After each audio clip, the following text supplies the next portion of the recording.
ጤና ይስጥልን የከበረ ሰላምታችን በመላው ዓለም ሆናችሁ ቃል ስፖርት ዩቲዩብ ቻናላችንን ለምትከታተሉ ውድ አድማጮቻችን ሁሉ ይድረስ ብለናል። ከሀገር ቤት ከባህር ማዶ ለእናንተ ውድ አድማጮቻችን መርጠን ከምናሰናዳንላችሁም የቃል ስፖርት ዘገባዎቻችን ጋር ቆይታ ስታደርጉ ላይክ፣ ሰብስክራይብ እና ሼር ማድረግ እንዳይረሳ ውድ ቤተሰቦቻችን። በዚህኛውም ጥንቅራችን ለእናንተ ውድ አድማጮቻችን መርጠን ያሰናዳላችሁ በርከት ያሉ ጥንቅሮች አሉ። በተለይም ደግሞ የአውሮፓ መድረኮች ተመልሰዋል። በመጀመሪያውም የቀን ጨዋታ በ6 ጨዋታ 23 ግብ እና አንድ ቀይ ካርድ የተመለከትንበት ብዙ ውዝግቦች በስቴዲየም ውስጥም ከስቴዲየም ውጭም የነበሩበት በርከት ያሉ ለየት ያሉ ሁነቶችን የተመለከትንበት ነበረ። እኛ በዚህኛው ጥንቅራችን የ2025/26 የውድድር ዓመት የመጀመሪያውን የአውሮፓ ሻምፒዮንስ ሊግ ግብ አስቆጣሪ ጀምሮ በየስቴዲየሞች የነበሩ ሁነቶችን ያስነሱ ቅሬታዎችን ከስቴዲየም ውጪ ፖሊስ ያስፈለገበትን አጋጣሚ ጨዋታ ጨምሮም ለየት ያሉ ጥንቅሮችን በአውሮፓ ሻምፒዮንስ ሊግ ምሽት እናነሳለን። ከዓለም ከዋክብቶች የሊዮኔል አንድሬስ ሜሲው ቡድን ድልንና የሮናልዶን የዛሬን ጨዋታ በተመለከተም እንደዚሁ በጥንቅራችን ለእናንተ ውድ አድማጮቻችን የምናነሳቸው መረጃዎች አሉ። በተወዳጁ የእንግሊዝ ፕሪሚየር ሊግ የአውሮፓ ሻምፒዮንስ ሊግ መርሃ ግብራቸውን ያከናወኑት ሁለቱን የለንደን ክለቦች እናነሳለን። ቶትናም ያስደናቂ የቶትናም ሆትስፐር ስቴዲየምን ጉዞ እናነሳለን አስቀድመን። ከዛ በማስቀጠል ደግሞ በመረጃ ሰዓታችን የምናነሳው መድፈኞቹን ነው። መድፈኞቹ በጣም ይፈተኑበታል በተባለው ሳን ማሜስ ድል አድርገዋል። ግን የአርሰናል ድል ትንሽ ለየት የሚያደርገው ነገር አለ። የኦፕታን ቁጥራዊ መረጃ ጨምሮ በጨዋታው ላይ የነበሩ ለየት ያሉ ሁነቶችን እናነሳለን። ማይክል አርቴታ አንዳንድ ጊዜ ልትረዱኝ ይገባል ያሉበትን አነጋጋሪ ሁነት፣ አርሰናል ያስመዘገበውን አዲስ ክብረ ወሰን፣ የጨዋታው ክስተቶችን ማርቲኔሊና ትሮሳርደን ጨምሮ ለአርሰናል ደጋፊዎችም በዚህኛው ጥንቅራችን ለየት ያለ መረጃ ይዘናል። በዛሬውም ዕለት እንደዚሁ ጨዋታቸውን የሚያደርጉም የአውሮፓ ሻምፒዮንስ ሊግ ጨዋታ ያለባቸው ክለቦች አሉ እናነሳቸዋለን። ከዚህ ውስጥ የምዕራብ ለንደኑ ክለብ ቼልሲ ይጠቀሳል። ቡድኑ ሞኒክ ደርሷል። ስለ ኮል ፓልመር የምንላችሁ ነገር አለ። ከዛ ውጭ የማሬስካ ጋዜጣዊ መግለጫ ሲጠበቅ ነበረ። በተለይም ከጨዋታ ጋር እነማን ይጫወታሉ አይጫወቱም በሚል ጉዳይ ላይ የቀድሞ ተጫዋቻቸውንም ለመፋለም ዝግጁ ሆነዋል እሳቸው ጃክሰን። ስለ ጨዋታው ለየት ያለ ጥንቅር ለቼልሲ ለሰማዮቹ ይዘናል። በሊቨርፑል የመረጃ ሰዓታችን በርከት ያሉ ጥንቅሮችን እናነሳለን። አንደኝነት አይገባቸውም ይገባቸዋል ከሚል ጉዳይ ጋር በተያያዘ የተነሳውን ውዝግብ ስሎት የሚሉን ነገር አለ። ከዛ ውጭ እሳቸውም በቀጣይ ተጫዋቾቹ ይገጥሟቸዋል ሌሏቸውን ነገር፣ ከጉዳት ስለተመለሱ ተጫዋቾች፣ እንደዚሁም አምና አንድ አሰልጣኝ ተናግሮ ስላሳካው ነገር የሚሉን ነገር አለ። በፍሎሪያን ቪርዝ ዙሪያም በጋዜጣዊ መግለጫቸው ላይ አንስተዋል። ዛሬ እንግዲህ ከሊቨርፑል ጋር ከአትሌቲኮ ማድሪድ ጋር የሚደረገውን ጨዋታም በሊቨርፑል በኩል ተጨማሪ መረጃዎችን ይዘንበታል። እስከ ስፖርት ተንታኝ ፖል ሜርሰን ስለ ሩበን አሞሪም ያለው ነገር መነጋገሪያነቱ ቀጥሏል። ዩናይትድ ምን ያህል ሊከፍል ይችላል በሩበን አሞሪም ስንብት ዙሪያ ተጨማሪ መረጃዎች እንነግራቸዋለን። ከዛ ውጭ ግን የእንግሊዝ ሚዲያዎች ጫና ማሳደር ጀምሯል። ከየት እንዳመጡት ባይታወቅም አንድን መረጃ በስፋት ማጋራታቸው ደግሞ ሩበን አሞሪምና ቡድኑ ላይ ጫና እየፈጠረ ነው ተብሏል። በማንቸስተር ዩናይትድ ተካሂዷል ስለተባሉ አዲስ ነገር፣ እንደዚሁም ደግሞ ከግብ ጠባቂ ሼልናን መንሽ ጋር በተያያዘና በሩበን አሞሪም በኩል ቀጣይ ወደ ቡድኑ ያድጋሉ ስለተባሉ ተጫዋቾች ጨምሮ በርከት ያሉ ጥንቅሮችን እያጋራናችሁ ነው ቆይታ የምናደርገው። ላይክ፣ ሰብስክራይብ፣ ሼር አድርጉን። በሀሳብ መስጫ ሳጥናችን ላይ ክለቦቻችሁም ደግፏቸው ትላንት ከተጫወቱ በውጤቱ ዙሪያ ዛሬ ጨዋታ የሚያደርጉ እስከሆነ ምን እንጠብቅ? ሀሳብ አስተያየታችሁን ቅድመ ግምታችሁን አደርሱን። ከቃል ስፖርት ዩቲዩብ ቻናላችን ጋር መልካም ቆይታ ተመኘን። ዛሬም በአውሮፓ ሻምፒዮንስ ሊግ የሁለተኛ ቀን ጨዋታዎች ይቀጥላሉ። ነገም ይቀጥላል። በእርግጥ የአውሮፓ ሻምፒዮንስ ሊግ ዛሬ ምሽት 1 ሰዓት ከ45 ደቂቃ ሲል ኦሎምፒያኮስ ከፓፎስ፣ ስላቫ ፕራጋ ከቦዶ ግሊምት ይጫወታሉ። ምሽት 4 ሰዓት ሲል አያክስ ከኢንተር ሚላን፣ ባየር ሙኒክ ከቼልሲ፣ ሊቨርፑል ከአትሌቲኮ ማድሪድ፣ ፒኤስጂ ከአታላንታ እንደዚሁ ጨዋታቸውን የሚያከናውነው ነው የሚሆነው። በ3 ቀን ውስጥ 6 ጨዋታዎች እየተደረጉ ይቀጥላሉ። ሲቲ ነገ ነው ላብነት ያከለ ጨዋታውን የሚያደርገው። የአውሮፓ ሻምፒዮንስ ሊግ ጨዋታዎች ሐሙስ ብዙም ያልተለመዱ ናቸው። በዚህ ዓመት እንመለከታለን። ስለዚህ ዛሬ ከምሽቱ 1:45 ጀምሮ ጨዋታዎች ይቀጥላሉ። ውድ ቤተሰቦቻችን በተለየ መንገድ እኛ ባየር ሙኒክ ከቼልሲ እና ሊቨርፑል ከአትሌቲኮ ማድሪድ የሚያደርጉትን ጨዋታም በፕሪሚየር ሊግ የመረጃ ሰዓታችን በስፋት የምንመለከት ይሆናል። እስከ ፕሮግራማችን ፍጻሜ ቆዩ። ከላቲን እንጀምር። የአሜሪካ ሜጀር ሊግ ሶከር የ30ኛ ሳምንት መርሃ ግብር ኢንተር ማያሚን ከሲያትል ሳውንደርስ አገናኝቶ ነበረም። ሰሞኑን የዋንጫ ጨዋታ ነበራቸው። ሲያትል ሳውንደርስ ኢንተርን 3-0 አሸንፎ ዋንጫ እንደነጠቀው እናስታውሳለን።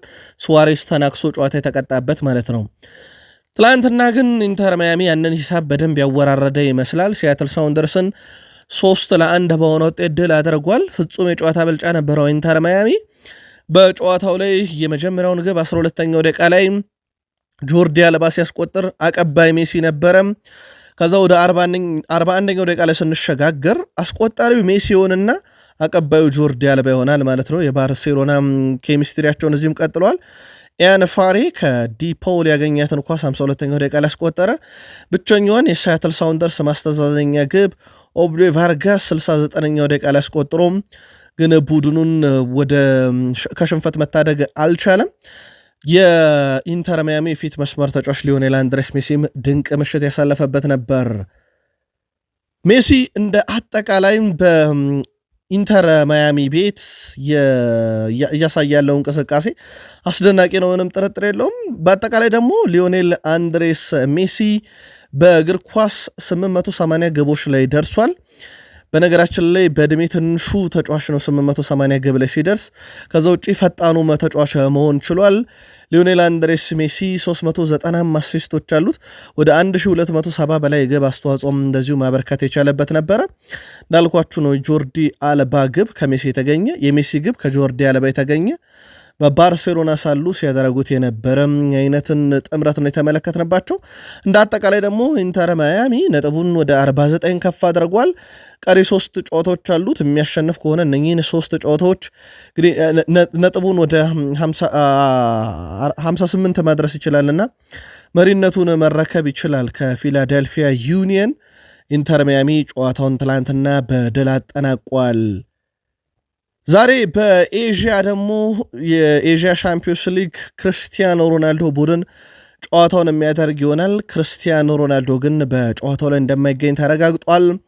አልናስር በዛሬው ዕለት በኤዥያ ሻምፒዮንስ ሊግ ከሎቶስሊያ ጋር በሚያደርገው ጨዋታ ክርስቲያኖ ሮናልዶ ግልጋሎት አይሰጥም። አሰልጣኝ ጆሴ እንዳሉት ከሆነ እንደ ሮናልዶ ያሉ ወርቃማ እግር ኳሶችን ተጫዋቾችን ልንጠብቃቸው ይገባል። ስለዚህ ለዚህ ጨዋታ ለዛሬው ጨዋታ ማለት ነው ሮናልዶን አሳልፈናል ብለዋል ጆርጌ ኢየሱስ። ስለዚህ ክርስቲያኖ ሮናልዶን ያለያዘው ቡድን አልናስር ዛሬ በኤዥያ ሻምፒዮንስ ሊግ ጨዋታውን የሚያደርግ ይሆናል። በሳምንቱ መጨረሻ በነበረ ጨዋታ ድል አድርጎ የመሪ እንደሆነ ይታወቃል በሳውዲ ፕሮ ሊግ። ግን ዛሬ ሮናልዶን አንመለከተውም። ወደ አውሮፓ ሻምፒዮንስ ሊግ ጨዋታዎች ተመለስን። ውድ ቤተሰቦቻችን ትላንትና 6 ጨዋታዎች ተመለከተን። 23 ግብና 1 ቀይ ካርድ ያየነበት ጨዋታ ነበር። በርካታ ውዝግቦች ነበሩት። በእርግጥ በየስቴዲየሞቹ አንድ ባንድ እንመልከታቸው። የመጀመሪያው ግብ ከተቆጠረበት ጨዋታ እንጀምር። ፒኤስቪ አይንድሆቨን ከሴንት ዩኒየን ግሎስ ጋር ያደረጉት ጨዋታ ነበረ። ጨዋታው በሴንት ግሎስ ዩኒየን አሸናፊነት ተጠናቋል 3-1። በጨዋታው ላይም ያልተጠበቀ ውጤት ነው። ፒኤስቪ አይንድሆቨን በዚህን ያክል ደረጃ በሜዳ ያሸንፋል ተብሎ አልተጠበቀም። ዴቪድ 99ኛው ደቂቃ ላይ በፍጹም ቅጣት ምት ኢል ጃህ 39ኛው ደቂቃ ላይ የማካሊስተር ታናሽ ወንድሙ ማካሊስተር 81ኛው ደቂቃ ላይ ቀሪዋን ግብ አስቆጥሯል። ቫን ቦሜል ነው ለፒኤስቪ አይንድሆቨን ከሽንፈት ያልታደገች ብቸኛ የማስተዛዘኛ ገቢ ያስቆጠረው።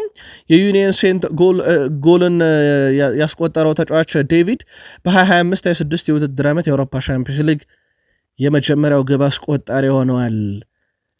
ሌላ ለተመልካች አዝናኝ ለቤኔፊካ በጣም ያስቆጭ ውጤት የተመዘገበበት ጨዋታ በቤኔፊካና በካራባግ መካከል የነበረ ጨዋታ ነው።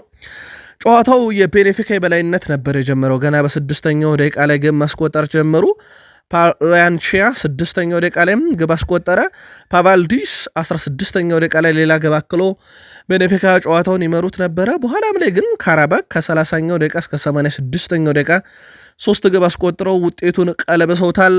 አንድሬድ 30ኛው ደቂቃ ላይ፣ ዱራን 48ኛው ደቂቃ ላይ፣ ካስቹክ 86ኛው ደቂቃ ላይ ሶስቱን የካራባግ ግቦች ያስቆጠረው ካራባግ ከ2-0 ተመሪነት ጨዋታውን ወደ 3-2 ቀይሮታል። የአውሮፓ ሻምፒዮንስ ሊግ ምሽቶች እንደዚህ አይነት ነገሮችን ለማየት ምቹ ናቸው። በተለይም ውጤት ሲቀለበስ ሌላ ጊዜ ከስቴዲየም ነበረም፣ አሁን ግን በአንድ ስቴዲየም ውስጥ ራሱ ውጤት ቅልበሳው ለየት ያለ ሆኗል። ለተመልካች ፍጹም አዝናኝ ነበረ፣ ምንም ጥርጥር የለውም። በዩቬንቱስና በቦሩሲያ ዶርትመንድ መካከል የነበረው የምሽቱ የአውሮፓ ሻምፒዮንስ ሊግ ጨዋታ 8 ግቦችን አይተናል። ግን ፊሽካ እስኪነፋ ድረስ አሸናፊውን ነጥቡን ወይም ውጤቱን ለመገመት በጣም አስቸጋሪ ነበረ። ጨዋታው ግብ ለማስቆጠር 8ቱም ግቦች የተገኙት ከእረፍት በኋላ ነበረ። የመጀመሪያው ግብ አስቆጣሪ አዲሚ ነው በቦሩሲያ ዶርትመንድ በኩል 52ኛው ደቂቃ ላይ። ከዛ በኋላ 64ኛው ደቂቃ ላይ ያልዲዝ አቻ ያደረጋቸው። ከአንድ ደቂቃ በኋላ ሚቻ 65ኛው ደቂቃ ላይ ወደ ቦሩሲያ ዶርትመንድ መሪነቱን አምጥቶ ዶርትመንድ 2-1 መራ። ከዛ ከ3 ደቂቃ በኋላ ዱሻን ቪላሆቪች 68ኛው ደቂቃ ላይ አቻ ያረጋቸው። ከዚህ በኋላ ተራው የቦሩሲያ ዶርትመንድ ብቻ ነበረ። ኮቱ 75ኛው ደቂቃ ላይ 3-1 አረገ። ቤን ሻቢያኒ በፍጹም ቅጣት ምት 86ኛው ደቂቃ ላይ ቦሩሲያ ዶርትመንድ 4-2 መምራት ጀመረ። ከዛ ሌላ ድራማ እንመለከታለን። 94ኛው ደቂቃ ላይ ዱሻን ቪላሆቪች ጨዋታውን ወደ 3-4 ቀየረው። ከዛ ኬሊ 96ኛው ደቂቃ ላይ 4-4 አረጋቸውና ጨዋታው 4-4 በሆናቸው ውጤት ተጠናቀቀ። ለተመልካች አዝናኝ፣ ለቦሩሲያ ዶርትመንድ እና እንደዚሁም ደግሞ ለዩቬንቱስ ደጋፊዎች ግን ቁጭ ብድግ የሚያደርግ ጨዋታ ነበረ። ኬነን ያልዲዝ በዚህ ሲዝን ለዩቬንቱስ ቦሩሲያ ዶርትመንድ ላይ ግብና አሲስት፣ ኢንተር ሚላን ላይ ግብና አሲስት፣ እንደዚሁም ዤኖዋ ላይ ምንም አልነበረውም። ከፓርማ ጋር በነበረ ጨዋታ 2 አሲስት ነበረው። አስደናቂ ጊዜን እያሳለፈም ይገኛል ተጫዋቹ። በአጠቃላይ ከምሽቱ ጨዋታዎች በርካታ ግብ የተቆጠረበትም ለተመልካች ፍጹም አዝናኝ የነበረውም ጨዋታ በዩቬንቱስ እና በቦሩሲያ ዶርትመንድ መካከል 4-4 ተጠናቋል። በ10 ተጫዋች የነበረው ሪያል ማድሪድ ኦሎምፒክ ማርሴይን 2-1 በሆነ ውጤት ድል አድርጎታል። በእርግጥ ጨዋታው ብዙ አነጋጋሪ ነገር ነበረው። ከውጤቱን ጀምር ግብ በማስቆጠር ኬሊያን ምባፔ በፍጹም ቅጣት ምት 29ኛው ደቂቃ ላይ መሪ ያደረገ ሪያል ማድሪድን። ከዛ 22ኛው ደቂቃ ላይ ቲሞቲ ዊሃ ኦሎምፒክ ማርሴይን አቻ ያደረጋቸው። ከዚህ በኋላ 72ኛው ደቂቃ ላይ ዳኒ ካርቫሃል በቀጥታ ቀይ ካርድ በአልቢትሩ በኩል ተመልክቶ በዲሲፕሊን ችግር ከሜዳ ወጣ።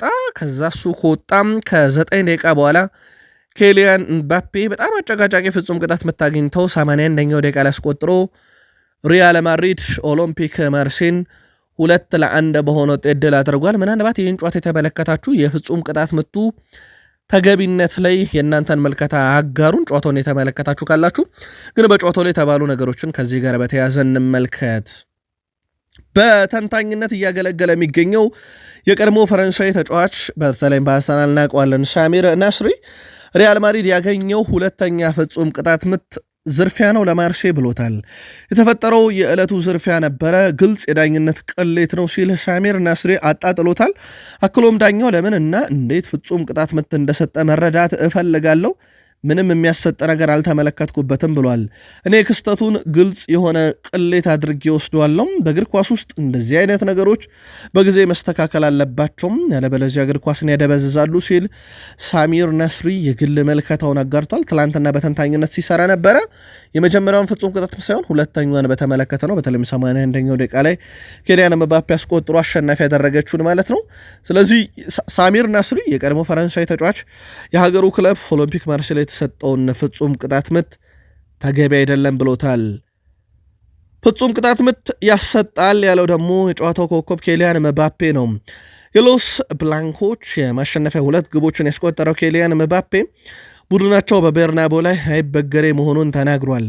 ይህ ቤርናቦ ነው ያለው ምባፔ በ10 ወይም 9 ተጫዋች ብንጫወት ለውጥ አያመጣም፣ በመጨረሻ የምንፈልገውን ማግኘታችን አይቀርም ሲል ተደምጧል።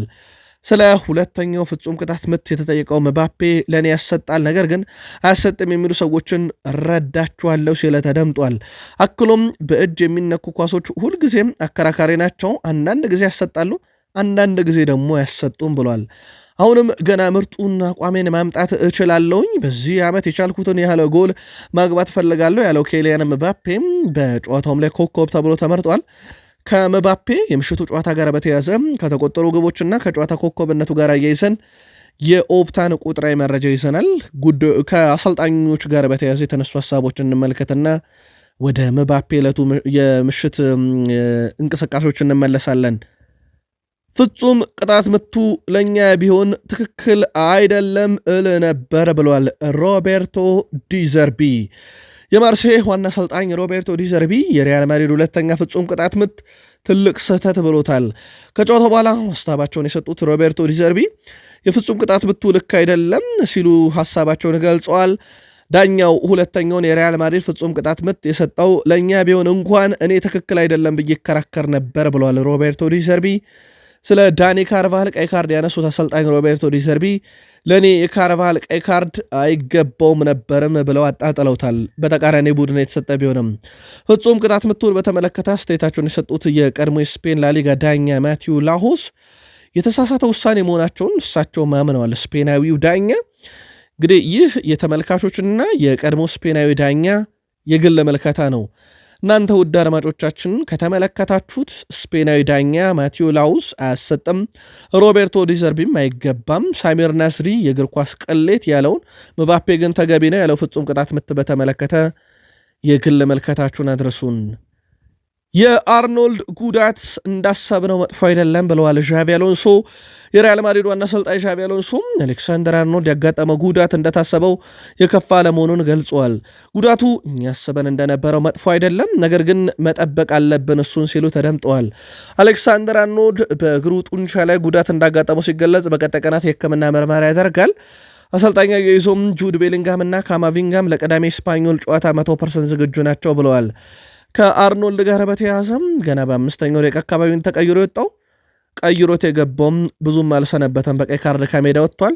ጉዳዩ በሪያል ማድሪድ በኩል ትንሽ አሳሳቢ ይመስላል። በተለይም በአውሮፓ ሻምፒዮንስ ሊግ ቀጣይ ጨዋታ ላይም አርኖልድን በማን ይተኩታል የሚለው እንዳለ ሆኖ በላሊጋው በዳኒ ካርቫሃል መቀጠል ይችላሉ። ያው ቀይ ካርዱ የአውሮፓ ሻምፒዮንስ ሊግ ላይ የሚፈጸም ስለሆነ ኬሊያን መባፔ ላይ ደረስን። በእግር ኳስ ሕይወቱ ያስቆጠራቸው ጎሎች በፓሪስ ሰን ዠርሜን 256፣ በሪያል ማድሪድ 50 ደርሷል። በሞናኮ 27፣ በፈረንሳይ ብሔራዊ ቡድን 52 አለው። እንደ አጠቃላይ በእነኚህ አራት ቡድኖቹ ሲጫወት ከብሔራዊ ቡድን ፍራንስ ጨምሮ 524 ጨዋታ 385ኛ ግቡ ሆኖ ተመዝግቦለታል። ኬሊያን ምባፔ ለሪያል ማድሪድ ባረጋቸው 5 ጨዋታዎች 20 ግብ ዕድሎችን እንደዚሁ መፍጠር የቻለበትም ምሽት ነበር። እንዳጠቃላይ ኬሊያን ምባፔ በዚህ ሲዝን ለክለቡና ለሀገሩም ባረጋቸው 7 ጨዋታ 8 ጎል፣ 2 አሲስት፣ 26 የተሳኩ ድሪብሎች፣ 20 ቁልፍ ኳሶችን አቀበለ። 8.9 ሬቲንግ በአማካይ በየጨዋታው ይወስዳል። በ7 ጨዋታ 10ኛ የግብ አስተዋጽኦ እንዳጠቃላይ ለሪያል ማድሪድ እና ለፈረንሳይ ብሔራዊ ቡድን በዚህ ዓመት ማበርከት ችሏል። ኬሊያን ምባፔም የምሽቱ ኮከብ እንደነበረ ነግረናችኋል። ትላንትና ማርሴይን 2-1 ባሸነፈው የሪያል ማድሪድ ስብስብ ውስጥ 11 የግብ ሙከራ አድርጎ ነው 2 ያስቆጠረው። 6 ቁልፍ ኳሶችን አቀብሏል። ከ4 ድሪብሎች 2ቱን አሳክቷል። 8 ነው ሬቲንግ የተሰጠው። እንደ አጠቃላይ ኬሊያን ምባፔ በ64 ጨዋታ ነው ገና ብዙ ሳይጫወት 50ኛ ግቡ ላይ ደረሰውና ምናልባት በዚሁ የሚቀጥል ከሆነም አዳዲስ ሪካርዶችን ልንመለከት እንችላለን። በተጫዋቹም በኩል ከኬሊያን ምባፔ ጋር በተያያዘም ኬሊያን ምባፔ ኦሳሱና ላይ 1 ግብ ነበረው። ሪያል ኦቪር ላይ 2 ግቦችን ከዛ በዓለም ዋንጫ የማጣሪያ ጨዋታ ለፈረንሳይ ዩክሬን ላይ 1 ግብ፣ አይስላንድ ላይ 1 ግብ እና 1 አሲስት፣ ከዛ ተመልሶ በላሊጋ ሪያል ሶሴዳድ ላይ 1 ግብ እና 1 አሲስት፣ ትላንትና 2 ግቦችን ከፍጹም ቅጣት ምት 2ቱም ቢሆኑ ማስቆጠር ችሏል።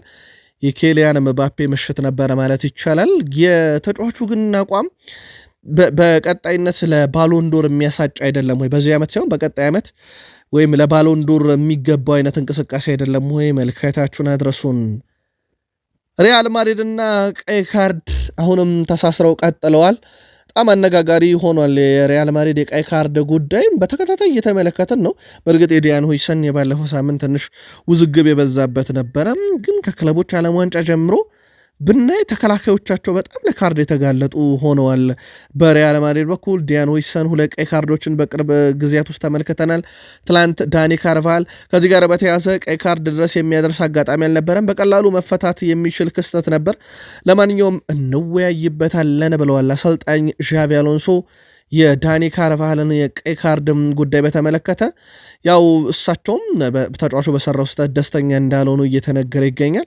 ለማንኛውም እንወያይበታለን ብለዋል። በላሊጋው ትሬንት አሌክሳንደር አርኖልድን አያገኙትም በጉዳት ምክንያት።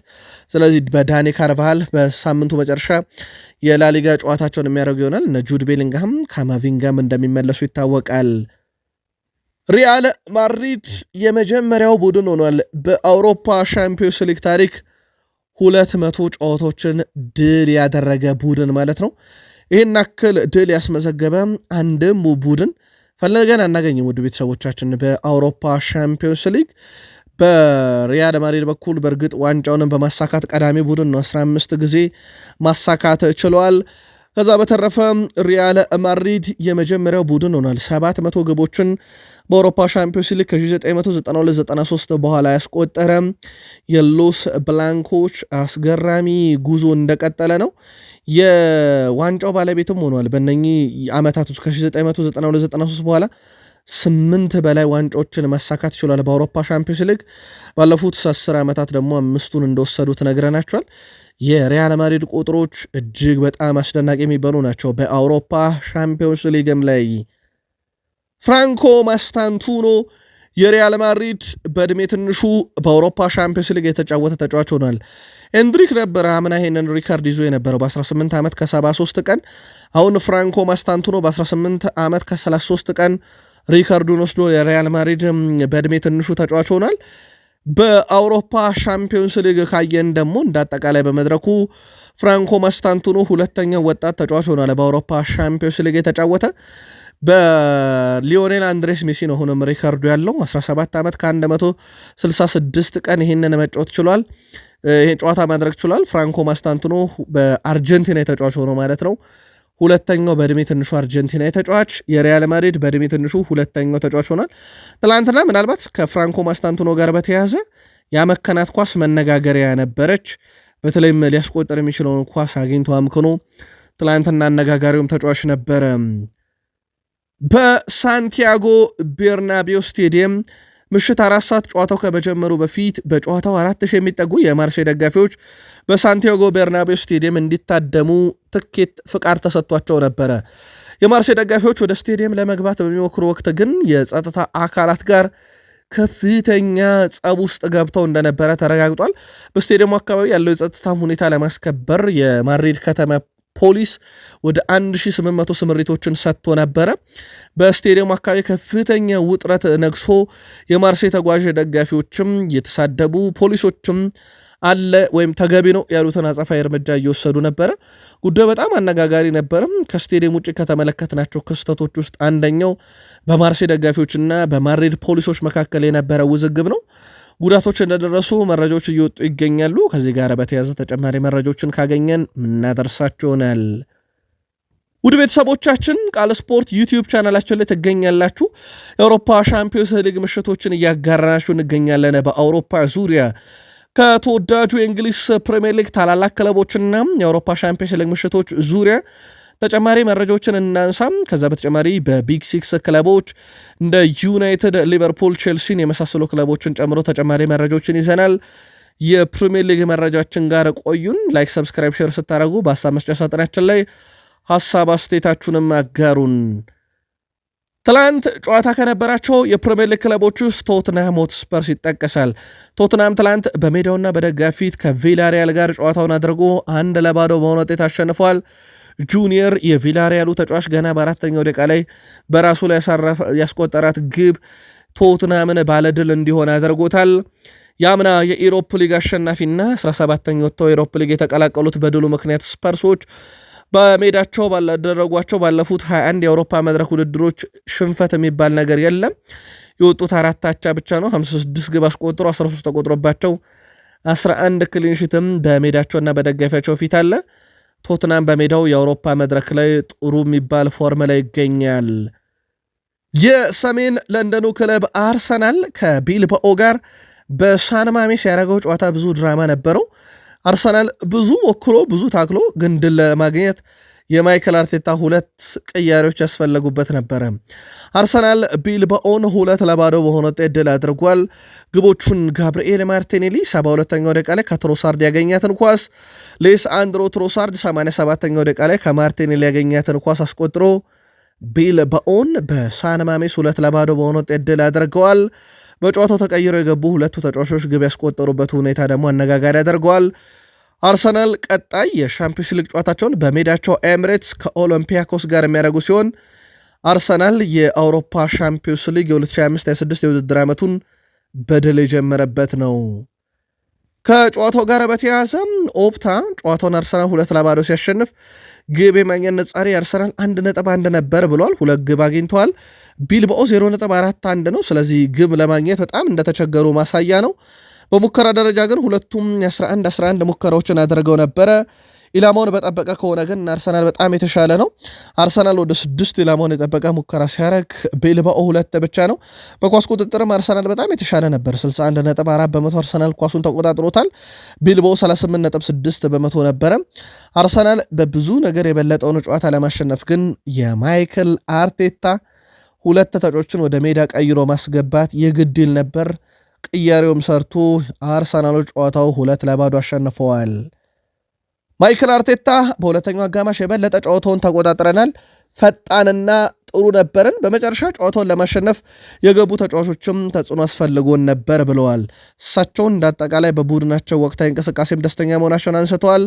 እኔ አንዳንድ ጊዜ ትክክለኛና አንዳንድ ጊዜ ደግሞ የተሳሳተ ውሳኔዎችን ወስናለሁ፣ ተጫዋቾች ያንን መቀበል ይኖርባቸዋል ብለዋል። ከቅያሪ ጋር በተያዘ ወይም ተጫዋቾችን ከመጠቀም ጋር በተያዘ ለተነሳላቸው ጥያቄ ማይክል አርቴታ ዙቤ ሜንዲ እንደ ሁልጊዜው እጅግ በጣም የተረጋጋ ነበረ። እኔ እንደማስበው ጨዋታውን ተቆጣጥረናል። አንዱም የሱ ብቃት ነበረ። ጨዋታው እየጨመረ ሲሄድ ወይም ደቂቃው እየጨመረ ሲመጣ በጣም እየተሻለን ነበርን። እዛ ተጋጣሚዎች ላይ ያሉ ክፍተቶችን ተረድተናል። በዚህም ተጋጣሚን ማዳከም ችለናል። በአጠቃላይ በጣም ጥሩ ተጫውተናል። እሱ ብቻ ሲሆን እንደ አጠቃላይ መሀል ሜዳውም ጥሩ ነበር ብለው በተለየ መንገድ ደግሞ ዙቤ ሜንዲ በጨዋታው ላይ የነበረውን ሚና አድንቀውና አወድሰዋል።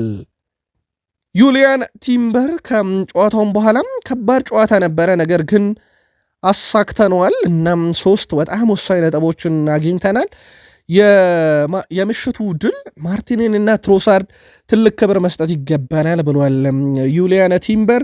በጨዋታው ላይ ከገቡ በኋላ ሜዳ ላይ አስደናቂ ብቃታቸውን አሳይተዋል ብለዋል። ምናልባትም በማርቲኔሊ በኩል በቀጣይነት በተለይም እድል ሊያገኝ የሚችልበት ቦታው የተወሰደበት ያው በኤብሪቼ ኢዜ ነው። ኤብሪቼ ኢዜ በምሽቱ ጨዋታ ጥሩ አልነበረም የነበረው እንቅስቃሴ፣ ግን ደግሞ ማርቲኔሊ ጥሩ መሆኑን ተከትሎ ምናልባትም በፕሪሚየር ሊጉ ከቀጣይ ሳምንት ጀምሮ እድል ሊሰጠው ይችላል እየተባለም ይገኛል። በርካቶችም ለምሽቱ ጨዋታ በብዙ ከወደሷቸው ተጫዋቾች ውስጥ ሁለቱን ነበር። እንደ አጠቃላይ በአርሰናል በኩል ውድ ቤተሰቦቻችን በ5 ጨዋታ 1 ግብ ብቻ ነው የተቆጠረባቸው። 1 ሽንፈት ምን የገጠማቸው፣ ያም ሽንፈት ያም ግብ በሊቨርፑል የተቆጠረ ነው። በ5 ጨዋታ ትላንትና እንደዚሁ 4ኛ ክሊንሺት ነበር። አርሰናል በዚህ ውድድር ዓመት በሁሉም ውድድሮች 5 ጨዋታዎች አድርገው ያስተናገዱት 1 ግብ ብቻ ሲሆን አርሰናል ከባለፈው ውድድር ዘመን ጀምሮም በሻምፒዮንስ ሊግ ያሳዩት ብቃት አስደናቂ ነው። 15ኛ የአውሮፓ ሻምፒዮንስ ሊግ ጨዋታቸው ነው ከአምና ጀምሮ ከቆጠረን 10 ድል ነው፣ 2 አቻ፣ 3 ሽንፈት፣ 33 ግቦችን የትላንትናውን ጨምሮ በተቃራኒ መረብ ላይ ያሳርፈዋል። 7 ክሊንሺት አለው ቡድኑ፣ ሌላ ለየት የሚያደርገው ቁጥር ነው። ከዛ በተረፈ አርሰናል በሻምፒዮንስ ሊግ ታሪክ የስፔን ክለቦችን በ6 ተከታታይ ጨዋታ ያሸነፈ በታሪክ የመጀመሪያው የአውሮፓ ክለብ ሆኗል። እስካሁን ይህን ያደረገ አንድም ክለብ የለም። የአንድ ሊግ ክለቦችን በተከታታይ 6 ጊዜ ያሸነፈ አርሰናል ሴቪያን 2 ጊዜ፣ ዢሮና ሪያል ማድሪድን 2 ጊዜ፣ ትላንት ቢልባኦን አሸነፈ። ይህ እንዳጠቃላይ ስንደምረው 6 ተከታታይ ጨዋታም የአንድ ሊግ ክለቦችን ያሸነፈ የመጀመሪያው ክለብ አርሰናል ትላንትና ይህን ክብረ ወሰን መቀናጀት ችሏል። ሌሳንድሮ ትሮሳርድ ከ2023 ጃንዋሪ ጀምሮ 14 ግቦችን ከተቀያሪ ወንበር እየተነሳ መሳተፍ ችሏል። በነገራችን ላይ ከየትኛውም የፕሪሚየር ሊግ ተጫዋች በላይ ያደርጓል። ከጃንዋሪ 2023 በኋላ ከተቀያሪ ወንበር ተነስቶ 14 የግብ አስተዋጽኦች ላይ መድረስ ይቻለ። ሌሳንድሮ ትሮሳርድ በሻምፒዮንስ ሊግ ያለውንም ቁጥራዊ መረጃ ብናይ ያው ባርሰሎና ነው መጫወት የጀመረው በዚህ መድረክ ላይ ከብራይተን ከመጣ በኋላ 6 ግብ 4 አሲስቶችን እንደዚሁ ማበርከት ችሏል። ትላንትና ትሮሳርድ 87ኛው ደቂቃ ላይ ተቀይሮ ከገባ በኋላ ወዲያው ነበረ ግብ ማስቆጠር የቻለው ቡድን አሸናፊ ማድረግ የቻለውና ሜዳ ላይ በገባበት ቅጽበት ነበረ እንግዲህ ግብ ለማስቆጠር የቻለው። በጨዋታው ላይ ሌላ የምሽቱ አነጋጋሪውም ተጫዋች ነበረ ሌሳንድሮ ትሮሳርድ። ምናልባት ለአርሰናል ደጋፊዎች ግን ቀጣይ ጨዋታ ላይ ቋሚ መሆን አለበት ወይ? የግል መልካታችሁን በሀሳብ መስጫ ሳጥናችን ላይ አድርሱን።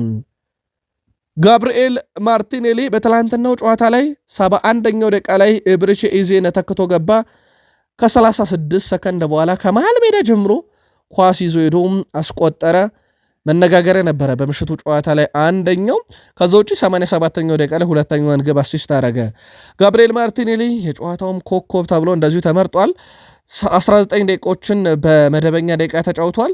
5 ጊዜ ኳስ ነካም፣ 2 ጊዜ ተቃራኒ ሳጥን ውስጥ 2 የአንድ ለአንድ አሸነፈ፣ 2 ታክሎችን አሸነፈም፣ 1 ጎል ሙከራ፣ 1 ኢላማውን የጠበቀ ሙከራ፣ 1 አሲስት፣ 1 ግብ። የጨዋታው ኮከብ ጋብርኤል ማርቲኔሊ ብዙ ትችት ደርሶበታል። በእርግጥ ሜዳ ላይም ብዙ የሚያስተቹ ነገሮችን ሲያደርግ ነበር። ትላንትና ግን ተቀይሮ ከገባ በኋላ ለአርሰናል ደጋፊዎች ለተቹትም እንግዲህ አቋሙን ማሻሻሉንና ወደ ቀደመ ማንነቱ እየተመለሰ መሆኑን ማሳያ ተደርጎ ሊወሰድ ይችላል። ምናልባት ከኢብሪቼ ኢዜም በቀጣይ ፕሪሚየር ሊግ ጨዋታ በተለይም በሲቲ ጨዋታ ላይ ቀድሞ ሊገባ የሚችልበትን አይነት ብቃት ነው ምሽት ያስመለከተን። ማርቲኔሊ ትላንትና ያስቆጠረው ጎል በአርሰናል ታሪክ በሻምፒዮንስ ሊግ ከተቀያሪ ተጫዋች የተቆጠረች ፈጣኗ ግብ ሆናለች። እንዳልኳቸው 36 ሰከንድ ነው የፈጀባት። ሌላኛው በአርሰናል በኩል ክርስቲያን ሞስኬራ በትላንትናው ጨዋታ ላይ ምርጡ ተጫዋች ነበረ። በነገራችን ላይ ሳሊባ፣ ጋብርኤል ማጋሌሽ፣ ክርስቲያን ሞስኬራ በድምሩ አርሰናል 65 ሚሊዮን ፓውንድ ነው የወጣባቸው።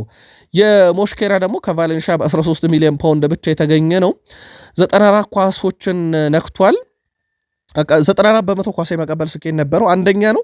93 ኳሶችን የነካው አንደኛ ነው። ይሄም 74 ኳሶችን በትክክል አቀብሏል። ይሄም አንደኛ ነው። 6 ኳስ ከግብ ክልሉ አርቋል፣ ሶስተኛው ነው። ይሄ ቁጥሩ 4 የአየር ላይ ፍልሚያዎችን አሸንፏል፣ ቀዳሚ ያደርጓል፣ 3 ታክሎችን ወርደዋል።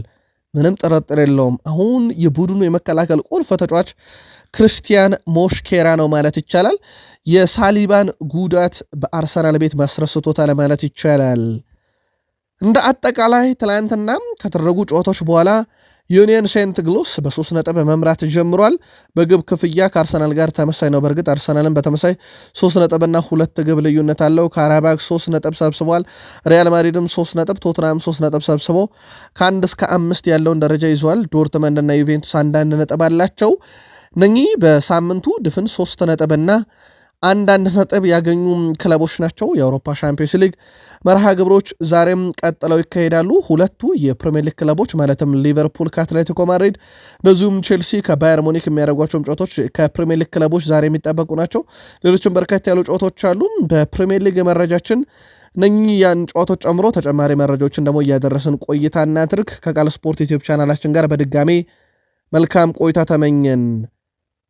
ማንቸስተር ዩናይትድን ከካራባው ካፕ ያሰናበተው ግሪምሲ ቢታውን ወደ ቀጣዩ ዙር ትላንትና አልፏል።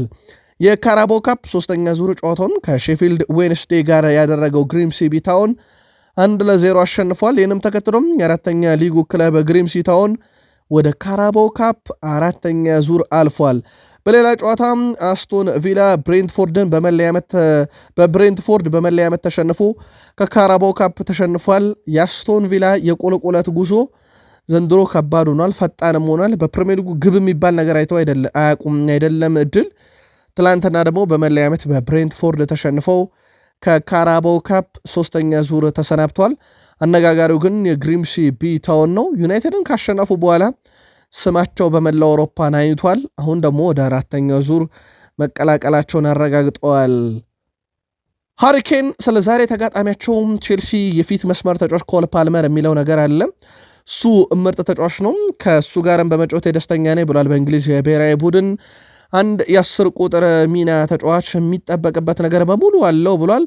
ኳሶችን ፈልጎ ያገኛቸውን ኳሶች በጥሩ ሁኔታ ክሮስ የሚያደርግ በአንድ ሁለት ቅብብል ሳጥን ውስጥ መግባት የሚችል ሳጥን ውስጥ ቆንጆ ኳሶችን ወይም ረጃጅም ኳሶችን ማቀበል የሚችል ሳጥን ውስጥ ፈጥኖ ደርሶ ግብ የሚያስቆጥር ሁሉም ነገር ያለው ወርልድ ክላስ ተጫዋች ነው ብሎ ኮል ፓልመርን የሀገሩን ልጅ ዛሬ ግን በተቃራኒ የሚገጥመውን ኮል ፓልመርን አወድሶታል። ለእኔ የዓለማችን ምርጡ ተጫዋች ውስጥ የሚገኝ ተጫዋች ነው። በዚህ ሰዓት ላይ ምንም ጥርጥር የለውም። በወጥ ብቃትነት ራሱንም እያሳየ ነው። በወጥ ብቃትነት ግን አንድ ተጫዋችን ለማየት ምን ያህል ጊዜ ያስፈልጋል የተባለው ሃሪኬን 5 ወይም 10 ዓመታት በወጥነት መጫወት አለብህ። ያኔ እንደዛ መሆን ትችላለህ፣ ወይም ምርጡ ተጫዋች መሆን ትችላለህ። ፓልመርም ለወርልድ ክላስነት የቀረበ ተጫዋች ነው ብሎታል፣ ወይም ወርልድ ክላስ ነው ብሎታል። በዚህ ደረጃ እንግዲህ ያደነቀውን ተጫዋች ዛሬ በተቃራኒ የሚፋለመው ይሆናል። ቸልሲ ወደ ሞኒክ ሲያቀና በግብ ጠባቂነት ክሩድ ጀርገንሰንና ሳንቼዝን ይዟል። በተከላካይነት ሳችፖንግ፣ አዴባዮ እንደዚሁም ቻሎባ፣ ኮሪያ፣ ፎፋና፣ ጉስቶ ሃቷና ጀምስን ይዟል። በአማካይ ቦናኖንቴ፣ ካይሴዶ፣ ፈርናንዴዝን እና ሳንቶስን ይዟል። በአጥቂ ስፍራ ላይ አዲስ ፈራሚ አሌሃንድሮ ጋርናቾን ጀምሮ ታሪክ ጆርጅ፣ ጊተንስ፣ ጉዌህ፣ ኔቶ፣ ፓልመር፣ ዦ ፔድሮ እና ዊሊያንን ይዟል። እንደ አጠቃላይ እነኚህ በቼልሲ በኩል በምሽቱ ጨዋታ ላይም እንዲገኙ የስብስብ ውስጥ የተካተቱ ናቸው።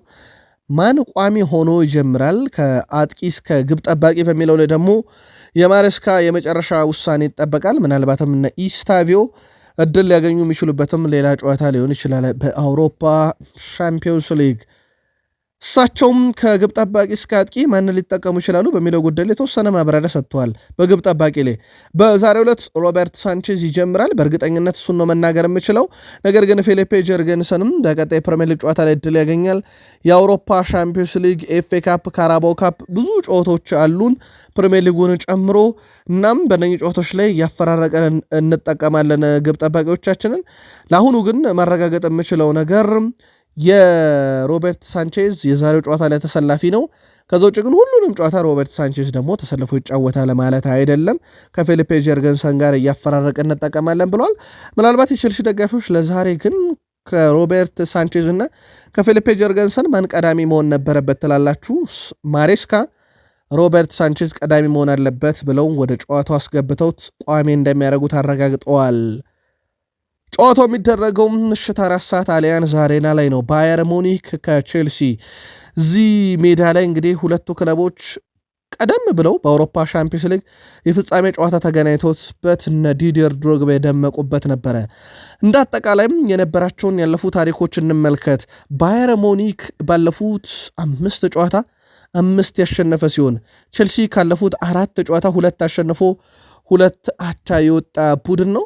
ባለሜዳው ባየር ሙኒክ ካለፉት 5 ጨዋታ 5ቱንም በድል ሲያጠናቅቅ 6-0 እና 5-0 ያሸነፉበት ጨዋታ ተጋጣሚዎቻቸውን ይጠቀሳል።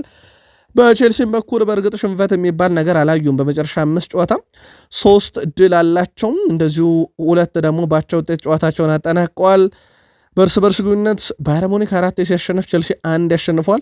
2 ጊዜ አቻ ወጥተዋል። የመጨረሻም 4 ግንኙነታቸውን ደግሞ ነጥለን ብንመለከት ባየር ሙኒክ 3ቱን ሲያሸንፍ 1 ጊዜ አቻ ወጥተዋል። የባየር ሙኒክ የቅርብ ዓመታት የበላይነት አለ። ቼልሲ ይህን ውጤት ይቀለብሳል ወይ? ጨዋታው አሊያንዝ አሬና ላይ ነው የሚደረገው። ምሽት 4 ሰዓት ይጀምራል። ቅድመ ግምታችሁን በሐሳብ መስጫ ሳጥናችን ላይ አድርሱን። ሊቨርፑል እድለኛ ቡድን ነው። አንደኛ መቀመጥ አይገባውም። ሊቨርፑል 10ኛ ደረጃ አካባቢ መቀመጥ ነበረበት እያለ ነው የቀድሞ የአርሰናል ተጫዋችና የአሁኑ ተንታኝ ፖል ሜርሰን። ሊቨርፑል ወጥ ብቃት እያሳየ አይደለም፣ ያገኘውም ነጥብ አይገባውም። አሁን ሊቨርፑል አንደኛ ሳይሆን 10ኛ አካባቢ መገኘት የነበረበት ቡድን ነው ሲል አሰልጣኝ አርኔ ስሎት አሁን ላይ በ12 ነጥብ የሊጉ አናት ላይ መሆናቸውን ቡድናቸው ላይ ካደረግነው ለውጥ አንጻር ሳየው ከጠበቅኩት በላይ ነው ሲሉ ተደምጠዋል። አንደኝነቱም እሳቸውም ቢሆን በተወሰነ መንገድ ማጣጣል ሳይሆን ተገቢ ነው። ካስፈረምናቸው ተጫዋቾችም አንጻር ሊገባን ይችላል። ከገጠመን ፈተና አንጻር ግን በጣም አስደናቂ ነው ብለዋል። እሳቸውም በተለይም ካደረግነው ለውጥ አንጻር የሳየው ከጠበቅኩትም በላይ ነው ብለዋል። ያው ቡድን ውስጥ ለውጥ ሊባል የሚችለው የፊት መስመር ላይ ኑኔዝ እና ዲያዝን አውጥተው ከፊት መስመር ላይ እንደ ኢሳክ፣ ሁጎ ኤኬቲኬን ጨምረዋል። በእርግጥ ኢሳክ አልተጫወተም። ሁጎ ኤኬቲኬን የመሳሰሉ እነ ፍሎሪያን ቬርዝን ጨምረዋል። ግን ሊቨርፑል 12 ነጥቡ ተገብቶት አንደኝነት አይገባውም ወይ?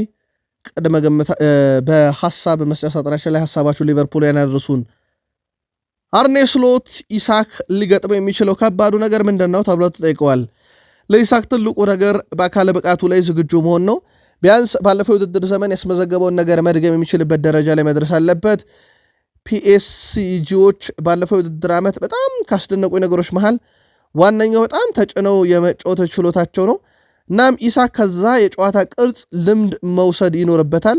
እነዚህ አይነት ነገሮችን አይቶ ነው ወደ ቡድኑ መምጣት ያለበት ብለዋል። ከዚህ ጋር በተያያዘ ግን እሳቸው በዛሬው ጨዋታ ላይ 90 ደቂቃ ባይጫወትም ጨዋታው ላይ ግን የተወሰነው እድል እንደሚሰጡት ገልጸዋል። ከሊቨርፑል ጋር ጥሩ የሚባለው ዜና ከርትስ ጆንስ ዛሬ ልምምድ ይጀምራል። በዛሬ ጨዋታ ላይ ግን መገኘቱ በጣም አጠራጣሪ ነው። ምናልባትም በቀጣይ ጨዋታዎች ላይ ይገኛል ተብሎ ይታሰባል። አርኔ ስሎት ሌላ ያነሱት ነጥብ ሉዊስ ኤንሪኬ ያለፈው ውድድር ዓመት ከፒኤስጂ ጋር ያደረግነውን ጨዋታ ያሸነፈ የሻምፒዮንስ ሊግ ዋንጫን ያሸንፋል ብለው ነበረ። በእውነቱ በእኛና በእነሱ መካከል የነበረው ጥራት ያንን ያሳይ ነበር። ያለፉት እነሱ ነበሩ፣ እኛን ጥለው ዋንጫ ነሱ። ስለዚህ ስሎት ልክ ነበሩ። ዘንድሮም እኛም ትልቅ ጨዋታዎችን አሸንፈን ለዋንጫው መድረስ እንፈልጋለን፣ ለዛ ዝግጁ ነን ብለዋል። ከፍሎሪያን ቪርትዝ ጋር በተያዘ ሁሉም ሰው ስላወጣ ነው ወጪ ነው የሚያወራው። በተለይ ሌሎች ክለቦች የሚደግፉ ዘጋቢዎች ስለዚህ ነገር በስፋት ያወራሉ። 450 ሚሊዮን ፓውንድ ማውጣታችንን ደጋግመው ይጠቅሳሉ። ነገር ግን እኛ ከተጫዋቾች ሽያጭ 300 ሚሊዮን ፓውንድ ማግኘታችን ብዙም አይነገርልንም። የብዙ ሰው ትኩረትም ፍሎሪያን ቪርትዝ ላይ ነው። ነገር ግን መዘንጋት የሌለብን ነገር እዚህ ከነበሩ ተጫዋቾች መካከል በዚህ ዓመት አንዳቸውም 4 ጎሎችን አላስቆጠሩም ወይም 12 አሲስቶችን አላደረጉም። አርሰናልና ኒውካስል ዩናይትድ ጋር ባለፈው የውድድር ዘመን አድርገነው ያላገኘናቸውን ውጤት አሁን እሱ ቡድን ውስጥ እያለ ማሳካት ይችለናል። በሊጉ አናት ላይ ተቀምጠናል። ስለዚህ የተጫዋቹ ድርሻ ነበረ ማለት ነው። ጋዜጠኞች እንደሚያቀርቡብን ትችት አይደለም ብለዋል አርኔ ስሎት። አርኔ ስሎት አትሌቲኮ ማድሪድን በተመለከተ አንዳንዴ ባለፈው ጊዜ ከነሱ ጋር ያደረኩትን ጨዋታ ሳስበው ሌሊት ላይ ከእንቅልፌ ሁላ ያነቃኛል ብለዋል እሳቸው። እናም ያንን ጨዋታ ለመቀልበስ አሁን ዝግጁ ነው ቡድኔ ብለዋል። ከእንቅልፍ የሚያባንናቸውን ውጤት እንዴት አድርገው ይሽሩታል ዛሬ ምሽት ይታያል። ሻምፒዮንስ ሊግን ማሸነፍ ምን ያህል ልዩ እንደሆነ እናውቃለን ያለው አሊሰን ቤከር ደግሞ በ2019 ይህንን አድርገናል። እናም ስሜቱን እንደገና እንዲኖረም እንፈልጋለን። ለእያንዳንዱ ዋንጫ ለመፋለም ዝግጁ ነን፣ ግን ሻምፒዮንስ ሊግ ለእኛ አሁን ትልቁ ዓላማችን ነው ብሏል። ያው አምና ፕሪሚየር ሊግ ስላሸነፈ ሊቨርፑል ዘንድሮ ሞር ሻምፒዮንስ ሊጉ ላይ ትኩረት ሊያደርግ ይችላል ተብሎ ይጠበቃል። ሊቨርፑል ከአትሌቲኮ ማድሪድ ምሽት 4 ሰዓት ጨዋታ ይጀምራል። በሊቨርፑል አንፊልድ ሮድ ስቴዲየም ነው ጨዋታው የሚደረገው። ሊቨርፑል ካለፉት 5 ጨዋታ 4 ድል አንዳች አለው። በአትሌቲኮ ማድሪድ በኩል በአጠቃላይ በዚህ ዓመት ካደረጉ የነጥብ ጨዋታዎች ማለት ነው 1 ድል 2 አቻ 1 ሽንፈት ገጥሞታል። ባለፉት 5 ጨዋታ ሊቨርፑል 4 ድል አለው። እንደዚሁ 1 ባቻ ውጤት ተጠናቋል። ከአምስቱ አትሌቲኮ ማድሪድ 2 ድል 2 አቻ 1 ሽንፈት ገጥሞታል። ከመጨረሻ 5 ጨዋታ በእርስ በርስ ግንኙነት የተመጣጠነ ድል ነው ያላቸው። በነገራችን ላይ ሁለቱም ክለቦች አትሌቲኮ ማድሪድ 4 ሊቨርፑልን ሲያሸንፍ ሊቨርፑልን በተመሳይ 4 አሸንፏል። 3 ጊዜ አቻ ወጥቷል። የመጨረሻ 4 ግንኙነታቸውን ደግሞ ነጥለን ከተመለከትን የሊቨርፑል የበላይነት አለ። 2 ጊዜ ሊቨርፑል አሸንፏል። 1 ጊዜ አትሌቲኮ ማድሪድ ድል ማድረግ ችሏል። 1 አቻ ወጥቷል። ሁለቱ ክለቦች ተመጣጣኝ አይነት የድል ሪካርድን ያላቸውና ዛሬ ማናሸንፎ የበላይነቱን ይወስዳል። ምሽት 4 ሰዓት ሲል ይጀምራል ጨዋታው። ቅድመ ገመታችሁን አድርሱን። አሞሪም ቼልሲን በአሰልጣኝነት ቢይዝ ትክክለኛ የሚፈልገው ነገር ያገኛል። ደረጃውን የጠበቁ ዊንግ ባክ ሪስ ጄምስ እና ማሎ ጉስቶ አላቸው። በሊጉ ምርጡ ጥልቅ አማካይ ተጫዋች ካይሴዶ አላቸው። የሩበን አሞሪም ፍልስፍና የማይቀየር ከሆነ እኔ በዚህ ሰዓት ቼልሲን ቢያሰለጥን ብዬ ነው የማስበው። ወይም ለቼልሲ የሚሆን አይነት አሰልጣኝ ነው፣ ወይም ደግሞ ለሱ ፍልስፍና የሚሆኑ ተጫዋቾች ያሉት በቼልሲ ነው ይላል የቀድሞ የአርሰናል ተጫዋች የአሁኑ የስካይ ስፖርት ተንታኝ ፖል ሜርሰን። ቀደም ብለን ሊቨርፑል አንደኝነት አይገባውም ያለውን ሀሳቡን አድርሰናቸዋል። በዚህ ጉዳይ ላይ የዩናይትድ ደጋፊዎች ምልከታቸውን ብታደርሱን ደስ ይለናል። የፖል ሜርሰን ትንታኔ ያው የዩናይትድ ተጫዋቾችን የወረፈ አይነት ነው ማለት ዊንግ ባኮች ያሉት ምርጥ ለአሞሪም የሚሆኑት ቼልሲ ነው። የአሞሪም ፍልስፍና የሚሆነው በአሁን ባለው የቼልሲ ስኳር ላይ ነው እያሉ ይገኛል። ማንቸስተር ዩናይትድ ምናልባት በቀጣይ የውጤት መሻሻል የማይታይ ከሆነና ከአሰልጣኝ ሩበን አሞሪም ጋር መለየት አለብኝ ብሎ ካሰበ ምን ይገጥመዋል የሚለው እናይ። አሁን ላይ ባለው ወቅታዊ ሁኔታም ታማኝ የመረጃ ምንጮች ዩናይትድ ባለስልጣናት ከፖርቹጋል አሰልጣኝ ጎን እንደቆሙ እየዘገቡ ነው። ይሁንና በማንቸስተር ዩናይትድ ቤት አሰልጣኙ ሊሰናበቱ የሚችሉበት ሁኔታ ሊፈጠር ይችላል እያሉ ደግሞ በርከት ያሉ የዜና ምንጮች ዘገባ ይዘው እየወጡ ይገኛሉ። የሚረር ስፖርት ዘገባም የሩበን አሞሪም የውጤት ቀውስ በቅርቡ ሊያሰናብተው ይችላል የሚል ዘገባን ይዞ ወጥቷል።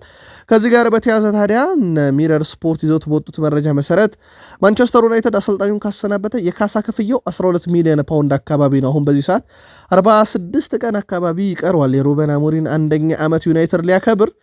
ከዛ በፊት ካሰናበተው 12 ሚሊዮን ፓውንድ ካሳ ይጠብቀዋል። ከዛ በኋላ የተወሰነ ሚሊዮን ፓውንድ ቅናሽ ይኖረዋል ካሰናበተው።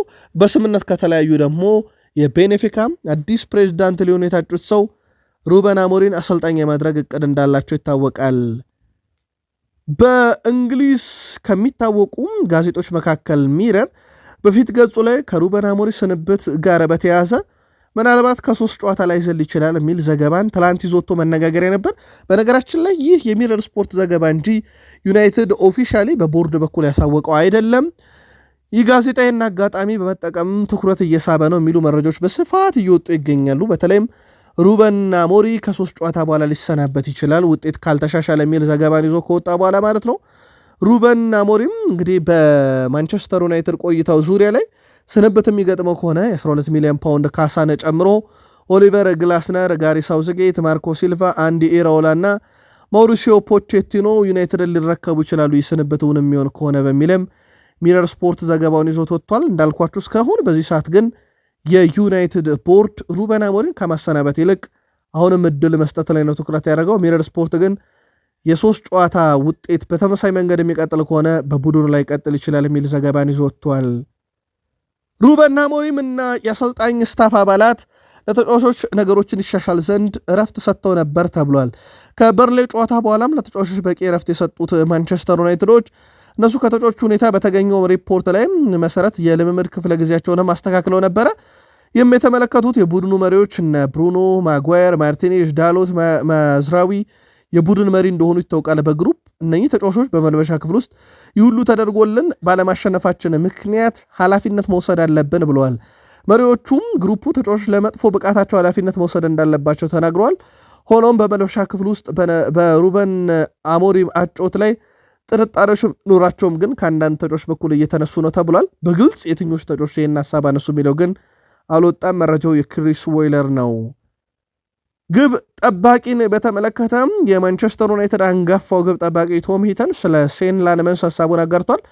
ትንሽ ጊዜ ነው አብረን ልምምድ የሰራ ነው፣ ነገር ግን በጣም ጥሩ ግብ ጠባቂ ይመስለኛል። በጣም የተረጋጋና ጠንካራ አእምሮም አለው። በግብ ጠባቂነት ክህሎት በኩል ደግሞ አስደናቂ ነው። ይህንንም በልምምድ ላይ አይቼዋለሁ፣ ነግሬዋለሁ። 23 ዓመቱ እንደመሆኑ እና ጎበዝ ግብ ጠባቂ መሆኑ እጅግ የሚያበረታታና በረጅም ጊዜ የዩናይትድን የግብ ጠባቂነት ችግር የሚፈታም ብሎ አወድሶታል። ሴን ላንመንስ መች በቋሚነት ይጀምራል በሚለው ጉዳይ ላይ ግን የተረጋገጠ ነገር የለም። ታዳጊው ባለተሰጥኦ ሼሊስ በማንቸስተር ዩናይትድም የመጀመሪያ ቡድን እድል ለማግኘት እጅጉ እንደተቃረበና በሩበን አሞሪም እንግዲህ በአሰልጣኞች በኩል በተለይም በአካዳሚ አሰልጣኝ በኩል ተጫዋቹ በቅርቡ ወደ ዋናው ቡድን ልምምድ እንዲቀላቀልና ከዋናው ቡድን ጋር ልምምድ እንዲሰራ መልእክት አስተላልፈዋል ነው የተባለውና በየትኛው ልምምድ ላይ ወደ ዋናው ቡድን ያሳድጉታል የሚለው በቀጣይ ይጠበቃል። ዛሬ ምሽት 1:45 ኦሎምፒያኮስ ከፓፎስ እንደዚሁም ስላቫ ፕራጋ ከቦዶ ግሊምት፣ ምሽት 4 ሰዓት አያክስ ከኢንተር ሚላን፣ ባየር ሙኒክ ከቼልሲ፣ ሊቨርፑል ከአትሌቲኮ ማድሪድ፣ ፒኤስጂ ከአታላንታ ጨዋታቸውን ያደርጋሉ። ትላንት ብዙ ድራማ በነበረባቸውም 6 ጨዋታዎች 23 ግብና 1 ቀይ ካርድ ስናይ አርሰናል አትሌቲኮ ቤልባውን 2-0፣ ሪያል ዩኒየን በርሊን ወይም ሴንት ግሎስ ከፒኤስቪ ኤንዶቨንን 3-1፣ ካራባግ ቤኔፊካን 3-2፣ ቦሩሲያ ዶርትመን ከዩቬንቱስ 4-4፣ ሪያል ማድሪድ ማርሴን 2-1 እና ቶትንሃም ሆትስፐርስ ቪላሪያልን 1-0 ያሸነፉበት ጨዋታ በትልቁ ይጠቀሳል። ቃል ስፖርት ዩቲዩብ ቻናል ረቡዕ ማለዳ ለእናንተ ውድ አድማጮቻችን ብትሰሟቸው ብለን መርጠን ያሰናዳላችሁ ስፖርታዊ ጥንቅር ይህን ይመስል ነበር። ከጥቂት ደቂቃዎች በኋላ ተጨማሪ ስፖርታዊ ጥንቅሮችን ይዘን ለእናንተ ውድ አድማጮቻችን ዳግም የምንመለስ ይሆናል። ለነበረን ጊዜ አመስግነን የሆኑን አበቃን። ሰናይ ቀን